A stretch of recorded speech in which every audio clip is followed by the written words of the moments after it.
మీ అన్నయ్య business trip మీద అదేదో ఊరెళ్ళి బ్యాంకాక్ వెళ్ళాడు.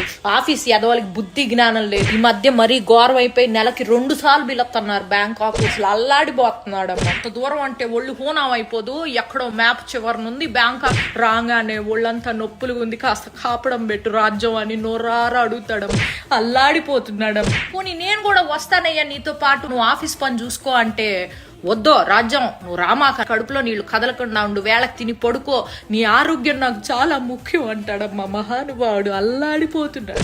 ఓ రోజైతే అర్ధరాత్రి పూట ఆఫీస్ నుంచి పూజ అనే అమ్మాయి ఫోన్ చేసి నువ్వు ఉన్న పళంగా రావాలి అర్జెంటుగా అని చెప్పేసేసరికి మనిషి ప్యాంటు చొక్కా వేసుకొని గబా గబా బయలుదేరిపోయాడమ్మా. తెల్లారొచ్చాక తెలిసింది ఆ పూజ అనే అమ్మాయి ఫోన్ చేయకపోతే ఉద్యోగం కాస్త ఊడిపోయేది. అల్లాడిపోతున్నాడమ్మా మనిషి. అసలు ఏమైంది తెలుసా, నేను పుట్టిన నుంచి వచ్చేటప్పటికి ఇంట్లో ఒక అమ్మాయి ఉంది. నాన్న నీకు ఎవరండి ఈవిడే అని అడిగేసేప్పటికి అర్బన్ క్లాప్ నుంచి పిలిపించాడు.